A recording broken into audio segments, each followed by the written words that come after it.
A millionaire's pregnant wife, kidnapped in broad daylight. A ransom of $1 million. But what would you do if faced with a choice no one saw coming? What really happened next shocked everyone. And tonight, you'll see why one woman's courage changed everything. Can one woman survive the darkest streets of New York and turn the tables on her enemies? Stay until the end, because the final twist will leave you speechless and redefine what true courage really means. New York City, a city that never sleeps, a city built on dreams and power.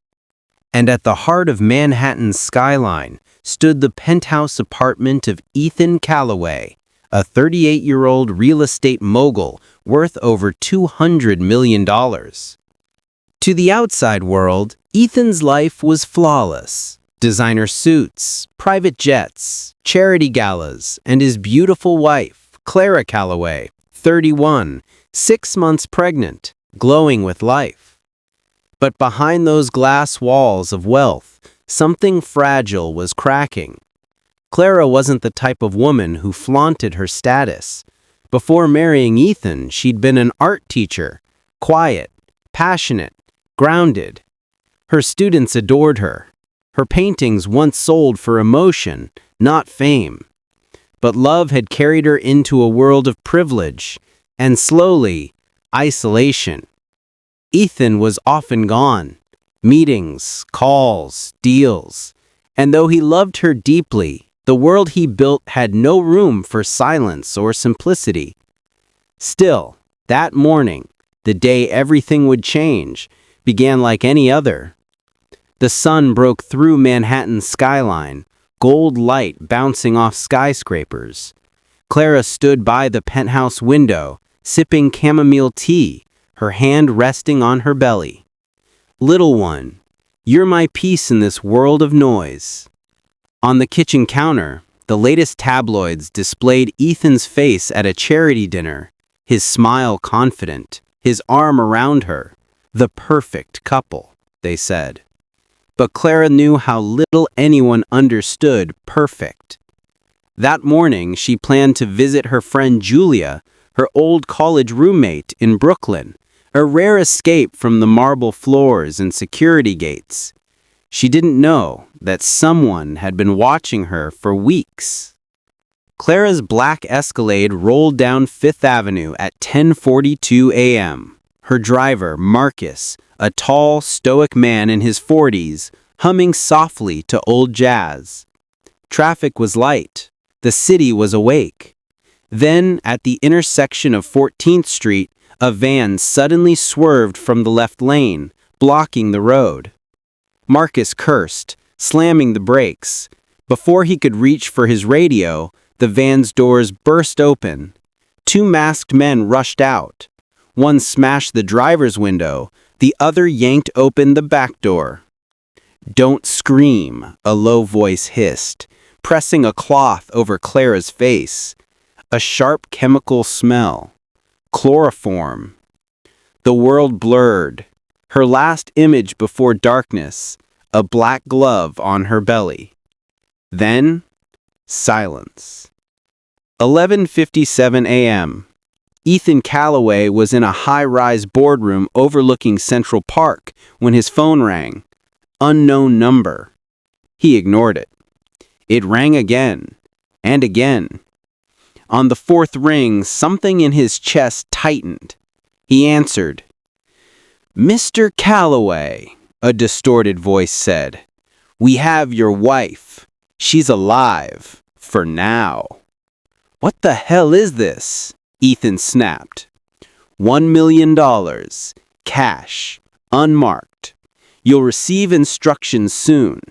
If you call the police, you'll never see her again. The room spun. Ethan's assistant looked up startled as the color drained from his face. "Cancel everything. Now." A cold concrete floor.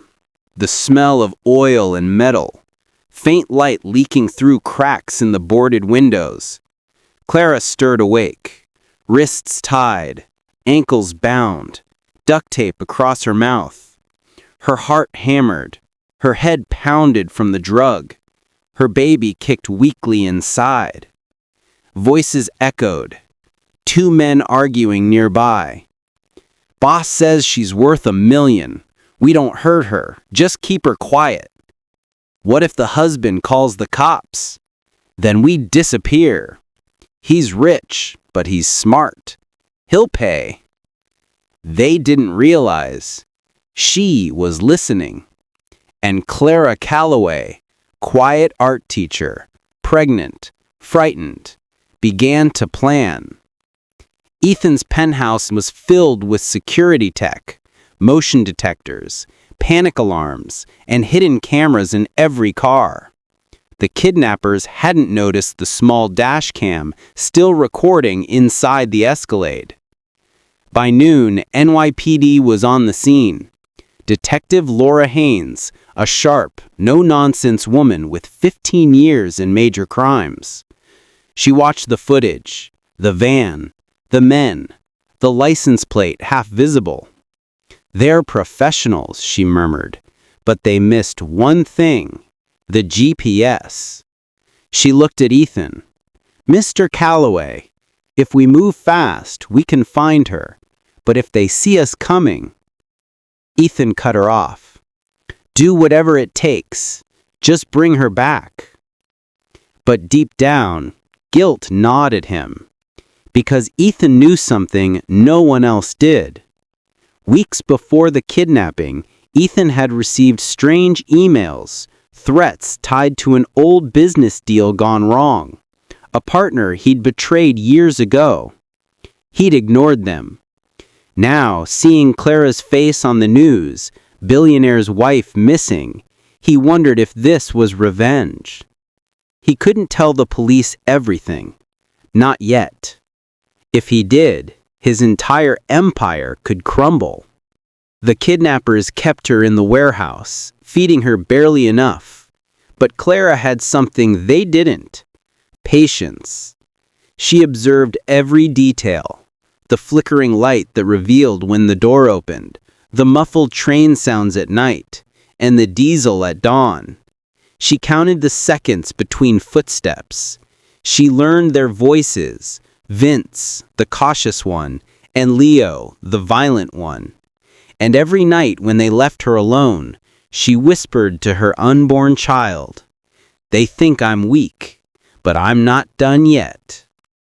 She noticed a broken metal rod near the corner, rusted, sharp. Her wrists were bleeding from the ropes, but her mind was sharper than ever. At 3 a.m. on the third night, thunder rolled outside. Rain slammed the warehouse roof. Vince and Leo were arguing loudly near the back. The boss says no more waiting. If the money doesn't come by morning, we... Shut up! She's pregnant! Clara pressed her ear against the cold floor. She could feel their footsteps fading. Now or never. She twisted her wrists, using the metal rod to slice the rope, every breath heavy, quiet, desperate. Finally, it snapped. She ripped the tape from her mouth, blood tasting of salt and fear. Then a sound froze her. The creak of the warehouse door.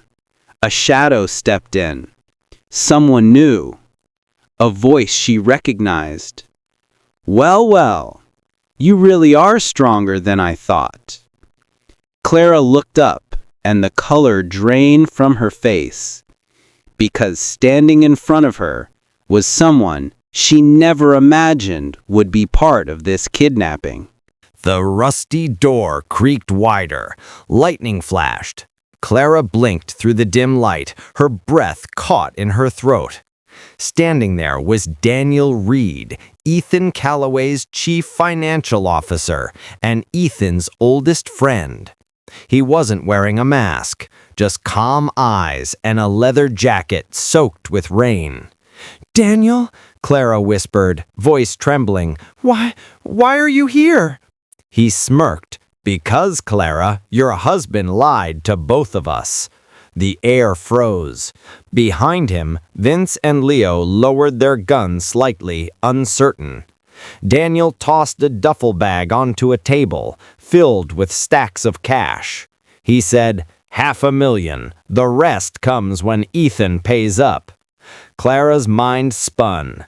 Daniel, the quiet man who'd attended their baby shower 2 weeks ago, was part of this?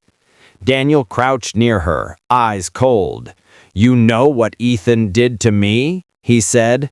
He built an empire on fraud, on my work, then cut me out. I lost everything. Clara's heart pounded. So you're punishing him through me? She hissed. He needs to learn that money can't buy safety. He'll pay, and then maybe he'll remember who helped him rise. Lightning cracked again, illuminating his face, not the look of a monster, but of a man who believed he'd been wronged. Daniel, I'm pregnant, Clara said softly. This isn't justice. His eyes flickered with guilt just for a second before he turned away. Keep her alive, he ordered Vince. No mistakes. Then he disappeared into the storm. Cut to Manhattan night skyline, rain streaking across glass windows. Ethan paced the penthouse, phone in hand. His lawyer, his assistant, the detectives, all had questions. None had answers. They called again? Detective Haynes asked. No, just silence. Ethan's voice cracked. He hadn't slept in 48 hours. They want $1 million. I'll pay 10. Just bring her back. But Haynes shook her head. It's not that simple. They're smart. They're watching every move if they smell the police. Ethan slammed his fist on the table. Then I'll go alone. Haynes leaned forward. You're hiding something, Mr. Calloway. Every instinct tells me this isn't random. Who are they? He hesitated. I don't know. But inside he saw Daniel's face, loyal for 15 years and guilt cut like glass, because Ethan knew Daniel had every reason to hate him. Back in the warehouse, Clara's hands still bore rope burns. She lay still, pretending to sleep, as Leo snored near the door. Her mind replayed Daniel's words, he'll pay. If Daniel was in control, then maybe there was a way to reach him or expose him. She remembered something. When Daniel bent down, she'd seen the corner of a business card sticking out of his pocket, embossed gold letters, Reed and Associates, Financial Consulting. That meant he still had his private office. If she escaped, even briefly, she could prove it. She scanned the floor. The broken rod was gone. But she noticed something new. Vince's cell phone, left charging on a crate. Clara's pulse quickened. She waited, counted each breath. At 2:14 a.m., both men were asleep.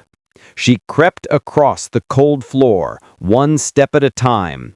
Her fingers trembled as she picked up the phone. No signal. Metal walls blocked everything. She cursed under her breath, scanning the space. Then she saw the small window, high above, half open. Rain dripped through. She climbed onto the crate, pressing the phone near the gap. One flicker of signal, one bar. She dialed the only number she remembered by heart. Julia, she whispered when the line clicked. Clara! Oh my God, where are you? The news! No time. Listen. Daniel Reed. He's behind it. Tell Ethan and the police. The door slammed open. The phone slipped from her hand. Leo yanked her down, furious. What the hell do you think you're doing? He smashed the phone, pieces scattering. You just made a big mistake. He raised his hand but stopped when Clara didn't flinch. Her eyes burned with fire. Go ahead, she said coldly. You'll never make it out alive if you touch me. For the first time, Leo hesitated. Something about her voice, steady, fearless, unnerved him. Across town, Julia burst into Ethan's penthouse, soaked in rain. "It's Daniel!" she gasped. "Clara called me and she said his name." Detective Haynes froze mid-sentence. "Daniel Reed, the CFO?" Ethan's face went pale. It can't be. But it made sense. The access, the timing, the knowledge of security routes. "We'll track his last location. If we find him, we find her." She motioned to her team. Within minutes, NYPD Cyber Unit traced Daniel's phone, somewhere in Queens, near an abandoned industrial zone. A convoy of unmarked cars rolled out into the storm. Back in the warehouse, Daniel returned before dawn. He looked tense. The others had heard police chatter on their scanners. "We're moving her now," Daniel ordered. "New location."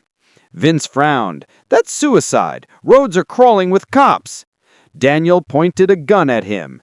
"Do what I say." They cut Clara's ropes and forced her to stand. Her legs shook, but her eyes, steady, unbroken. "You think this ends with money?" she said quietly. "You'll lose everything, Daniel. You already have." Daniel's jaw clenched. "You don't know what your husband's done." "Maybe not, but I know what you're doing." Her voice was calm, deliberate, buying time. Because behind the warehouse, faint but growing, she heard it, the whine of approaching sirens. At 5:03 a.m., police vehicles surrounded the warehouse perimeter. Detective Haynes took the lead. "No shots unless necessary. She's pregnant," she ordered. Inside, Daniel's men scrambled. Vince panicked. Leo grabbed his rifle. "They found us! We gotta move!" Daniel turned towards Clara and saw her smirk. "You told them," he whispered. Before he could react, the side door exploded inward, flashbangs blinding the room. "NYPD, drop your weapons!" Chaos erupted. Smoke, shouting, lights. Vince surrendered. Leo fired and went down seconds later. Daniel dragged Clara behind a stack of crates, gun to her head. "Stay back," he screamed. "I'll shoot her." Haynes crouched behind cover, voice firm. "Daniel, don't do this. It's over." "He ruined me," Daniel roared. "He took my life." "So you take his wife?" Haynes shot back. "That's not justice, that's weakness." Clara looked up at him, tears mixing with rain. "Daniel, please, don't end it like this." His hands shook, his jaw trembled. Then, a single shot. The echo thundered through the warehouse. Smoke drifted through broken windows. Daniel lay on the ground, wounded, not dead, his gun skidding away. Haynes rushed to Clara, wrapping her in a blanket, her voice gentle now. "You're safe. You did good, sweetheart." Outside, dawn broke, gray light piercing the clouds. Ethan arrived moments later, sprinting toward the ambulance. "Clara!" She looked at him, exhausted, pale, and said nothing. The world slowed. Rain on his suit, her tears on his hands. "I'm so sorry," he whispered. But her eyes held something new. Distance. Because now she knew Ethan had secrets. As Daniel was carried to the police car, bleeding but conscious, he looked at Clara. "Ask him," he rasped. "Ask your husband what really happened to my wife." Clara froze. "Your wife?" He nodded weakly. "He didn't just steal my business, he destroyed my family." Officers dragged him away. Ethan turned away, jaw tight. Clara's heart sank. For the first time since the nightmare began, she wasn't sure who the real villain was. The sirens faded into morning. A new kind of storm was just beginning. White lights, beeping monitors. Clara lay in a hospital bed, pale but steady. Her baby's heartbeat echoed through the Doppler. Alive. Safe. Ethan sat beside her, bruised with exhaustion, eyes swollen from sleepless nights. "You're safe now. Everything's over." But Clara didn't answer. Her gaze stayed on the window, watching raindrops race down the glass. Daniel said something. "He told me to ask you about his wife." Ethan froze. The silence stretched. "Clara, please don't listen to him. He's unstable." "Then tell me the truth." He opened his mouth, then closed it again. A nurse entered, breaking the tension. "Mrs. Calloway, the detectives are here to take your statement."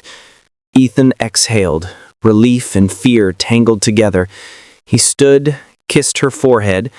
"I'll be right outside." As he left, Clara's eyes followed him, not with love, but with suspicion.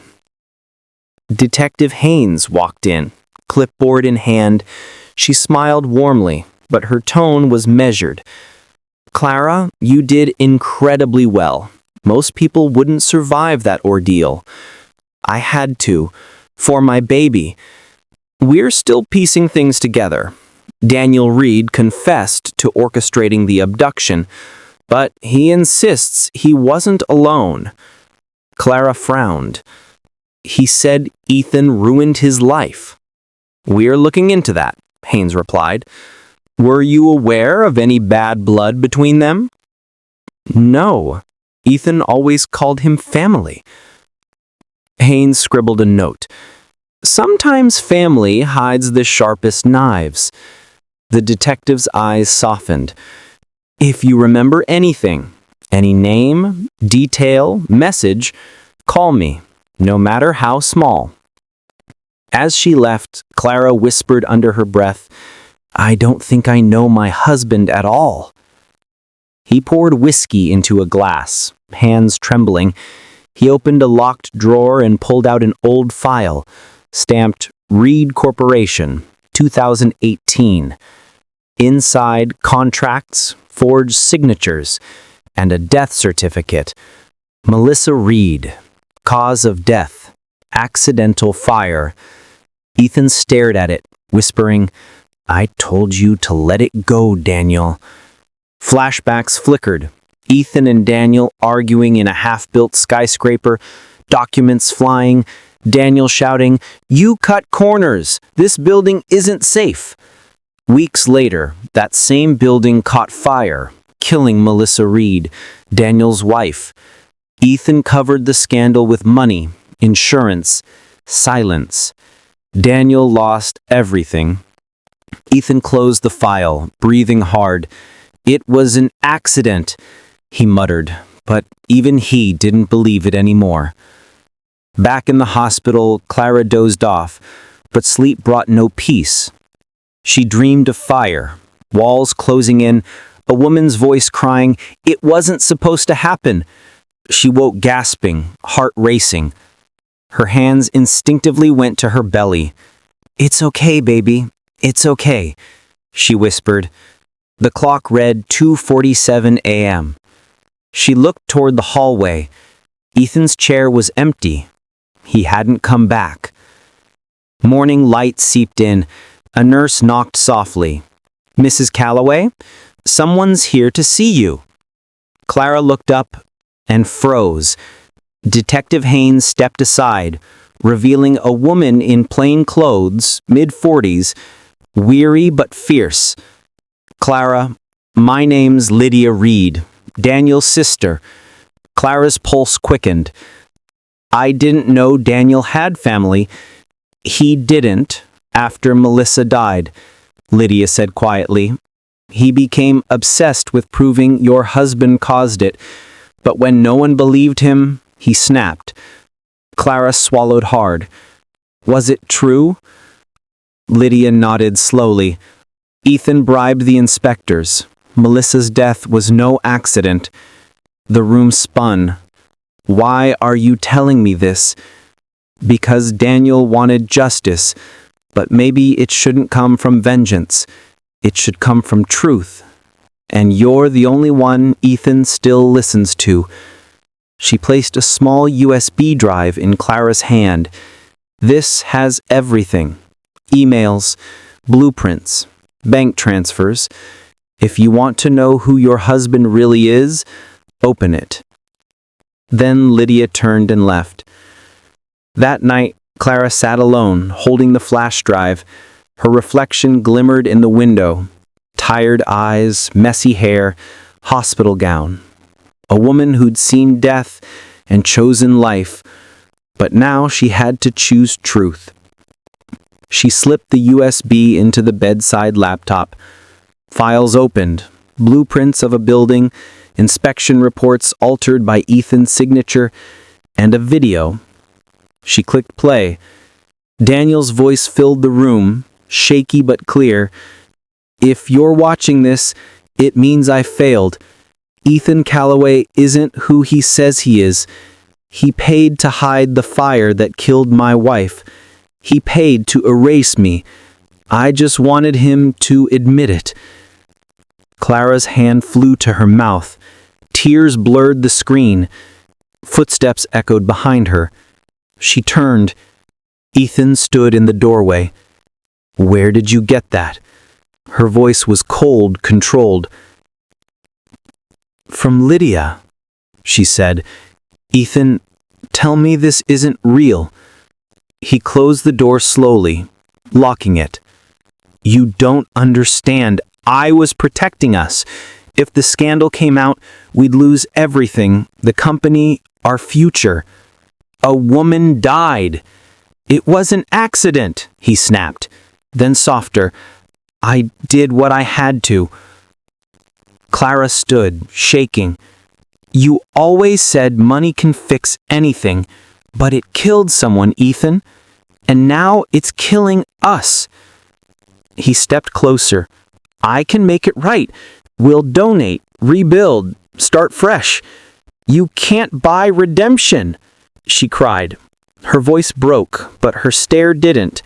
Ethan's composure cracked. He sank into the chair, head in his hands. "Do you think I sleep at night? I see her face every time I close my eyes." "Then tell the truth. Not to me, to the world." He looked up, fear and love warring in his eyes. "If I confess, I lose everything. If you don't, you've already lost me." Montage. Camera flashes, microphones, reporters gathering. 2 days later, Ethan Calloway walked to a podium at City Hall, Clara at his side. He looked hollow but resolute. 3 years ago, negligence in my company led to a tragedy, the death of Melissa Reed. I covered it up. Daniel Reed sought revenge, and I drove him there. I am guilty. Gasps rippled through the room. Clara's eyes brimmed with tears, not of pity, but of release. Ethan continued, "I'll step down from my position and face prosecution, but I ask one thing, that my wife and child not carry my sins." Flashes exploded. Haynes, watching from the crowd, nodded solemnly. Justice, at last. Weeks passed. Ethan surrendered to authorities. Daniel remained hospitalized under police watch. Clara moved out of the penthouse, renting a small brownstone in Brooklyn, near the art studio she once taught at. One afternoon, she sat painting sunlight through raindrops when her phone buzzed. A message from Detective Haynes. "Daniel Reed regained consciousness. He's asking for you." Clara looked at her belly, felt a tiny kick, and whispered, "Maybe it's time to forgive, or to learn what forgiveness really means." She picked up her coat and walked toward the light breaking through the clouds. A week after Ethan's public confession, Manhattan buzzed with headlines. "Billionaire admits cover-up," flashed across every screen. But inside Mount Sinai Hospital, silence wrapped the intensive care wing. Clara moved slowly down the corridor, one hand on her belly, the other clutching a small bouquet of lilies. 2 uniformed officers nodded and opened the door. Daniel Reed lay inside, pale, arm in a sling, eyes half open. When he saw her, a faint, tired smile appeared. Clara Calloway. I wondered if you'd come. You asked for me, she said softly. Why? Because there's something you still don't know. He motioned for her to sit. His voice rasped, weakened but sharp. The night of the fire, Melissa called me. She said she smelled gas in the new tower. I begged Ethan to halt the work until morning. And he didn't, Clara murmured. He said every hour cost him thousands. We argued. I went down there myself, but the explosion hit before I got inside. I never found her body, just her ring. He closed his eyes, pain flickering through his face. Ethan bought silence, but I knew it was his signature on the safety report. Clara clenched her fists. And you blamed him for everything that followed? Wouldn't you? He whispered. I lost the only person I loved because greed mattered more. Silence stretched between them, broken only by heart monitor beeps. I'm not here to defend Ethan, but vengeance nearly killed my child. That's not justice either. Daniel turned his head toward her. You think I don't know that? I wake every hour hearing you scream. For the first time, tears traced the lines on his face. He reached for the bedside drawer and pulled out a sealed envelope. Melissa kept journals. After the fire, the police returned what they found in her car. Inside were letters, but one was addressed to Ethan. Clara blinked. To Ethan? Yes, she said she was going to meet him that night. He handed her the envelope. Read it, then decide who's guilty. Clara hesitated, then slipped the letter into her bag. Thank you, she said quietly. I don't know what I'll do yet.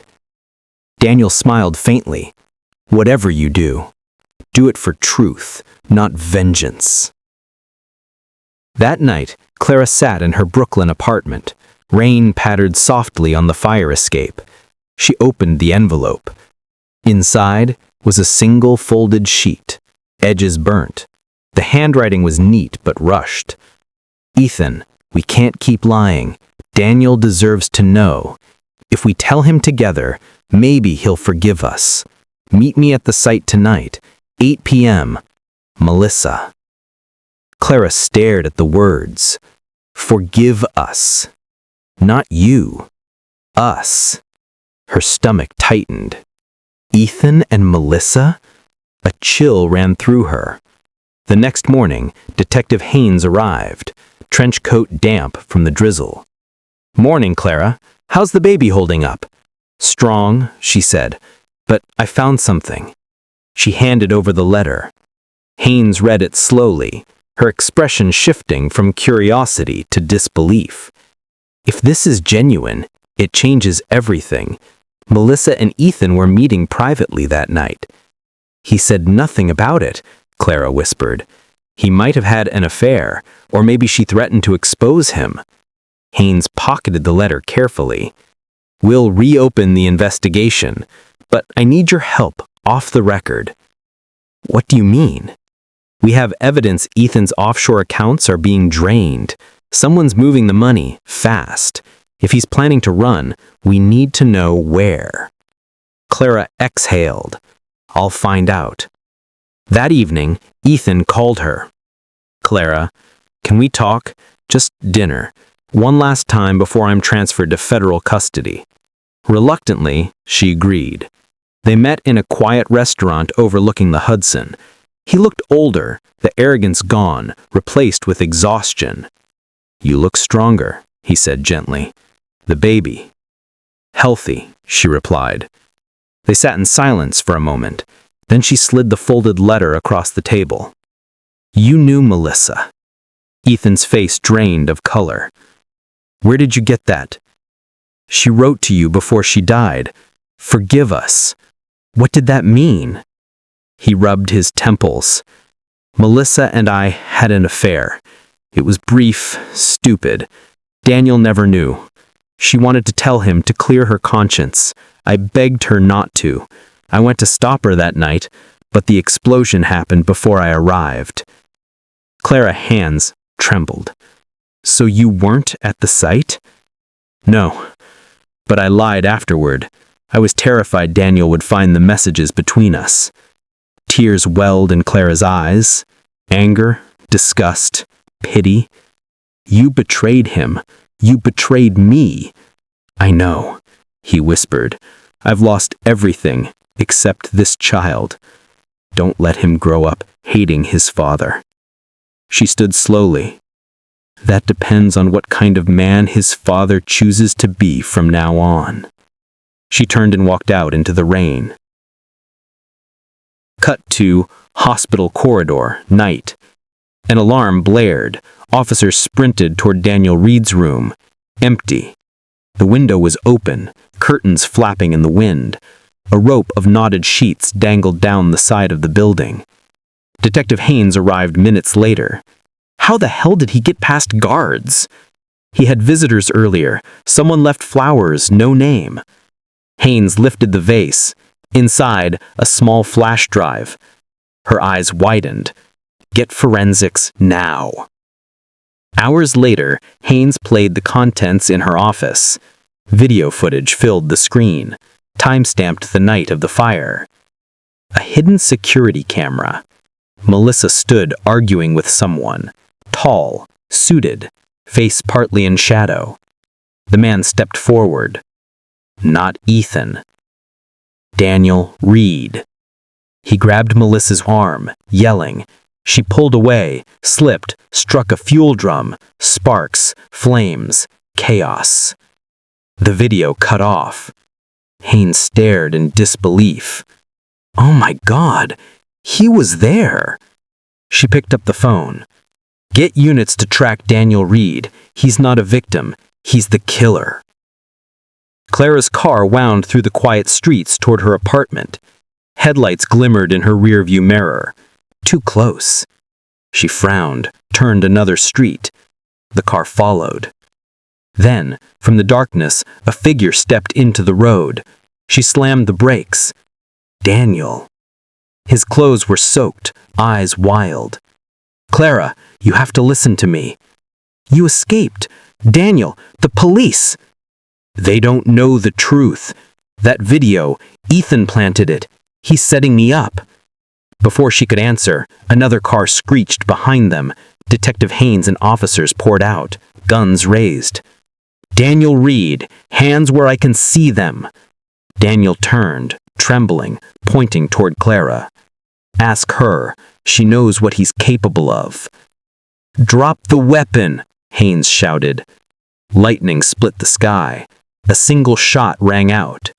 Daniel collapsed. Clara screamed. Rain pounded the pavement, washing crimson into the gutter. Paramedics rushed forward. Daniel was still breathing, barely. He grabbed Clara's wrist, eyes pleading.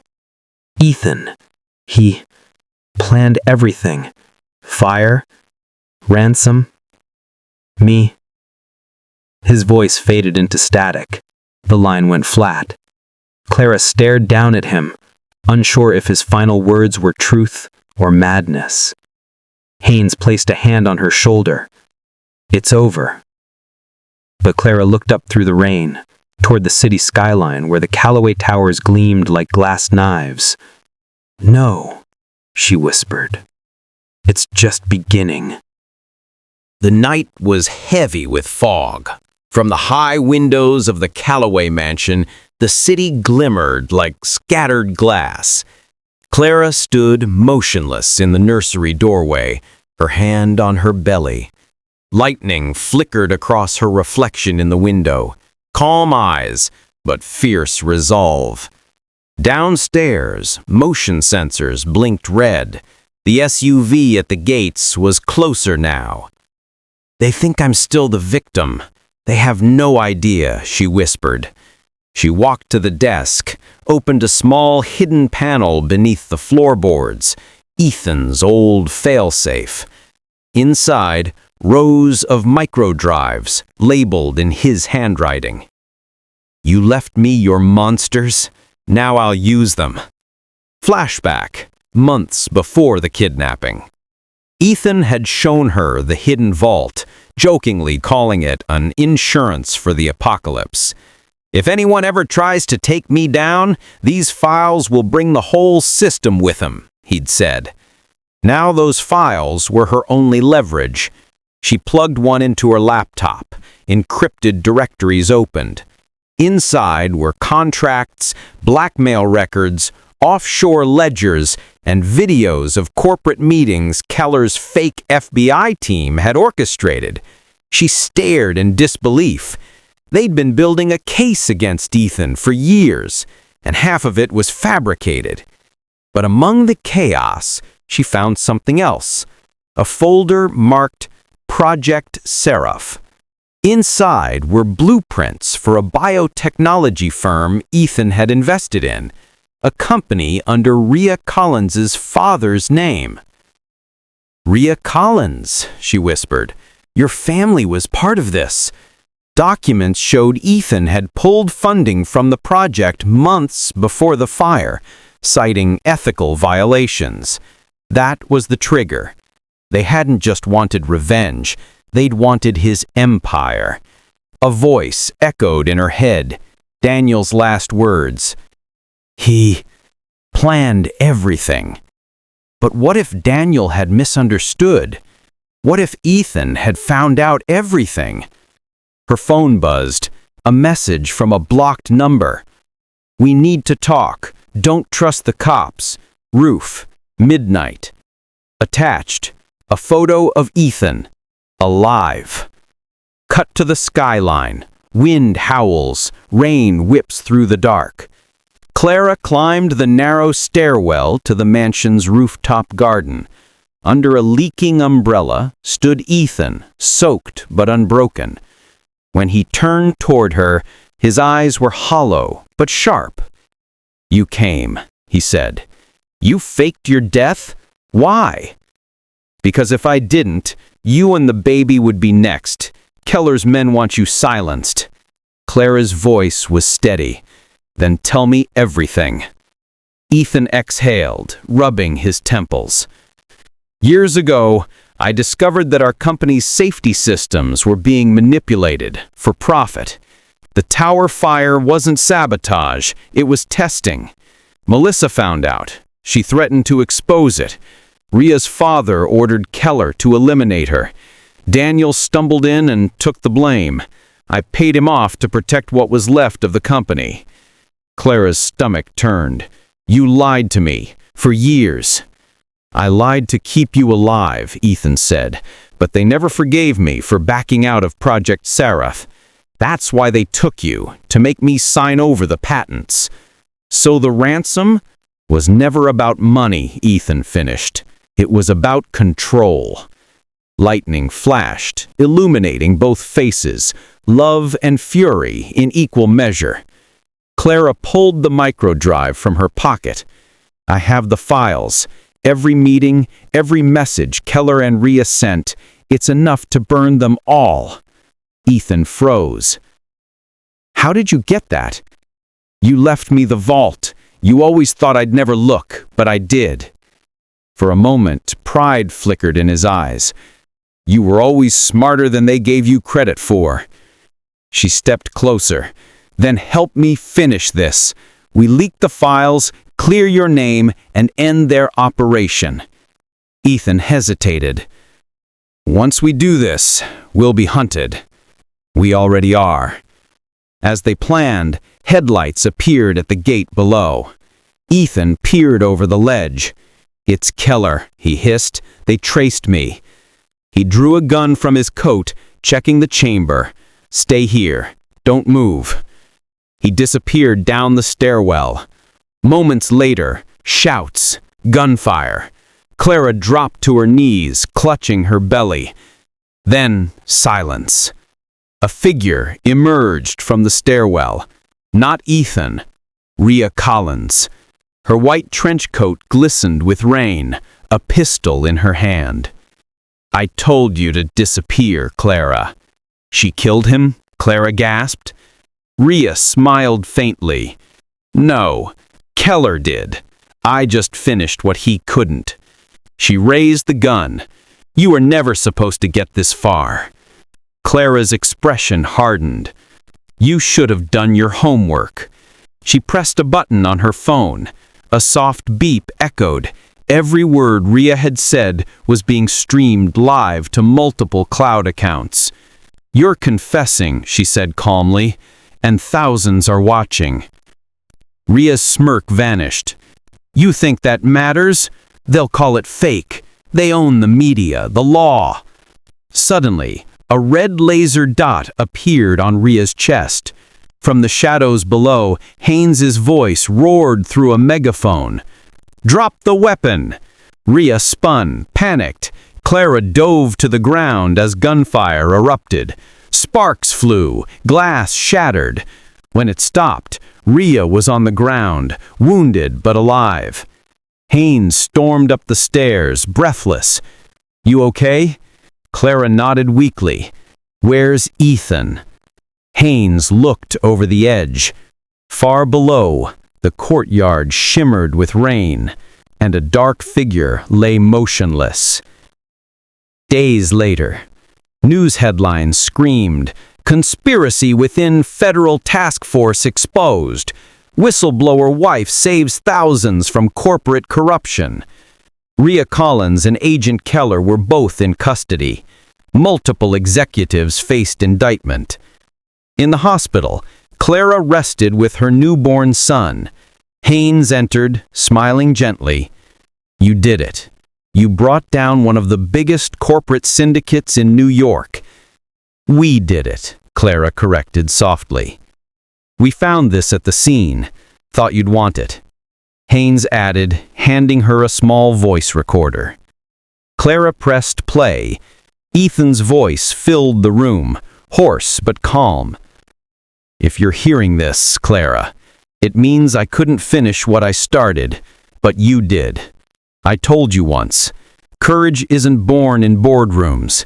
It's born in the moments when everything falls apart. Never let them make you small."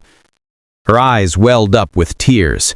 She looked down at her baby and whispered, "Your father wasn't perfect, but he taught me how to fight." Weeks passed. The city returned to normal, or pretended to.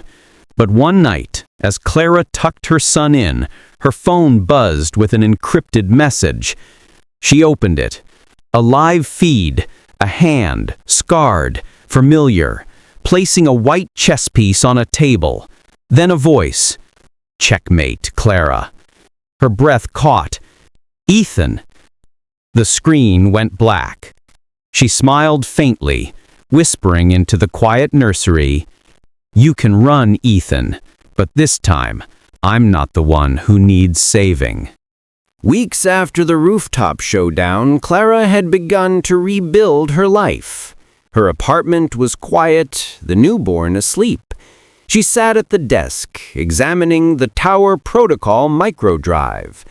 Then a ping, a soft, deliberate alert. A folder she hadn't opened before appeared. Ethan, Autonomous Protocol. Curious, she clicked. The screen flickered. Files, emails, and audio logs streamed in, timestamps continuing past Ethan's disappearance. "This can't be real," she whispered. A video file played, the timestamp 2 nights ago. Ethan's face appeared on the screen, alive, older, eyes haunted but sharp. "Clara, if you're seeing this, you've survived what they couldn't destroy." Her heartbeat spiked. The video cut to a surveillance feed inside an unknown server room. Ethan moved among blinking lights and massive racks of computing equipment. "I built something you don't know about. A network, autonomous, hidden, impenetrable. If I go down, it keeps my operations running, but it also keeps me alive." Clara swallowed hard. "He's hiding in the system," she murmured. She scrolled through folders labeled Ghost Operations, Keller Files, Ria Surveillance. "Everything Keller and Ria did, I archived," Ethan's voice echoed. "And now, Clara, It's your move."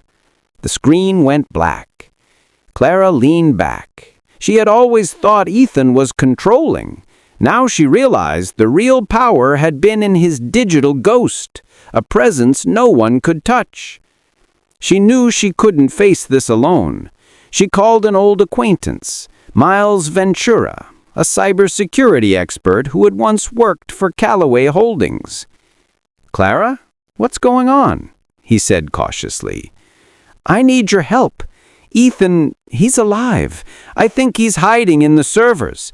And if Keller or Rhea find him, he's done for. But so am I if I try to stop it blindly." Miles paused and then chuckled darkly. "You realize you're describing a ghost in the machine." "Exactly. And I need to see what he's planning." In a rented office, Clara and Miles powered up a bank of laptops and monitors. They dove into Ethan's network. Files unfolded like a labyrinth. Algorithms controlling stock transfers, surveillance feeds, encrypted communications, all seemingly moving on their own. "This isn't just a network," Miles whispered. "It's predictive. It can predict threats, reroute resources, even manipulate people's movements." "So, he's everywhere?" Clara asked. "Not exactly, but his reach is vast, and he's been watching Keller and Rhea all along." They traced activity, months of hidden operations. Every step Keller and Rhea had made post-kidnapping was documented. "This is insane," Clara said. "He's not just alive, he's untouchable." Clara's phone buzzed, an anonymous message. "Stop digging or the baby pays." Her jaw tightened. "Miles, can he trace us?" "He could, but I think someone wants you to see the threat." Suddenly, a live feed appeared on her screen. Rhea Collins inside her penthouse office, talking on the phone. "Yes, he's coming. Tonight. Make sure the baby and Clara are cornered before Ethan surfaces." Clara's blood ran cold. "They're planning to finish what they started," she whispered. Clara took a deep breath. "If Ethan is in the network, I can turn it against them. We can lure them into exposing themselves." Miles looked skeptical. "Are you crazy? That's high risk." "I don't care. They underestimated me. That's their mistake." They created a phantom feed, a digital projection of Clara moving alone at her apartment. It was a decoy. Then they broadcast a fake document, Tower Protocol Final Transfer, claiming she held the key to massive corporate secrets. "If they take the bait," Clara said slowly, "we see who they really are." Hours later, at 2 a.m., headlights gleamed at her building. 2 black SUVs pulled up, engines humming. Rhea and Keller emerged. Inside, they had a gun, tools, and determination. They crept inside. Every motion was being watched, not by her, but by Ethan's hidden cameras. "They think this is their moment," Clara whispered. "They've no idea the house is rigged." As Keller approached the nursery, monitors around the apartment flickered. Lights blinked, doors locked, windows sealed automatically. From the speakers, "Hello, Keller. Rhea, I've been expecting you." They both froze. A soft digital projection, Ethan's voice filled the room. "You underestimated Clara, and you underestimated me." Clara stood in the doorway, holding the microdrive, the real key to exposure. "It's over," she said. The apartment doors clicked, alarms blared. Outside, police were silently arriving, tipped by Ethan's network. "You didn't think I'd let them harm my family," she whispered, glancing at her belly. Keller and Rhea froze in place as multiple law enforcement units poured in. Digital projectors and hidden cameras tracked every movement. Rhea's jaw dropped. Keller tried to draw his weapon, but electronic locks and a pre-programmed system neutralized it. "It's done," Clara said, almost quietly. "The empire you tried to destroy ends with truth." Both were taken into custody, their faces pale, defeated. Minutes later, Clara returned to her laptop. A final video file played. Ethan's face appeared, calm, smiling faintly. "Clara, you did it. You weren't just the key, you were the shield. I built the ghost to survive, but you brought the courage. Never forget, you are stronger than anyone imagined." Clara pressed her hand to her chest, tears streaming. "We did it together," she whispered. The baby kicked lightly, as if affirming the words. "Yes, we did," she said. Morning broke over Manhattan. The rain had cleared, the city hummed with life. Clara stood at her balcony, her son in her arms. Ethan's digital presence was now offline, or at least resting, but the threat of those who underestimated her had been erased. They thought I was the victim. They never saw the woman I could be. The skyline gleamed, mirrored in the baby's wide, curious eyes. A new chapter began, one not of fear, but of power, courage, and relentless truth. Morning light spilled into Clara's Brooklyn apartment. Her newborn son slept peacefully in his crib. Clara sat at the desk, the Tower Protocol microdrive and her laptop open. The past weeks had been chaos, kidnappings, confessions, corporate conspiracies, and digital warfare. Yet for the first time, Clara felt clarity. "They thought they controlled the game," she whispered, staring at the skyline. "They didn't know who they were dealing with." Miles Ventura, her cybersecurity ally, appeared on a secure video call. "Ready for the final move?" he asked. "More than ever," Clara replied, her voice calm, lethal even. Clara had a choice. Expose Ethan's network to the world, risking legal backlash, but securing public justice. Keep it hidden, protecting their family and using it as leverage for safety. She thought of her son, unborn Ethan Jr., and realized survival came before revenge. "We go clean," she told Miles. "Expose Keller and Rhea and the corrupt board, but not Ethan. He's still my partner in ways no one else can understand." Miles nodded. "Understood. Let's dismantle their empire without touching yours." They began methodically. Fake financial transfers, rigged to trigger audits. Digital breadcrumbs pointing investigators to Keller and Rhea. Media leaks to investigative journalists, including some evidence of corruption at Callaway Holdings. Within hours, Keller and Rhea were caught in a legal and media net, cornered, exposed, no escape. Clara watched it unfold on multiple screens. "Checkmate," she whispered, smiling faintly. That evening, a familiar presence returned, Ethan Callaway. He entered the apartment quietly, water dripping from his coat, eyes still sharp but weary. "I thought you'd finished me," he said softly. Clara set her son in his crib. "I finished the threat, not you." Ethan stepped closer. "I never doubted you," he admitted, "not once. You're extraordinary."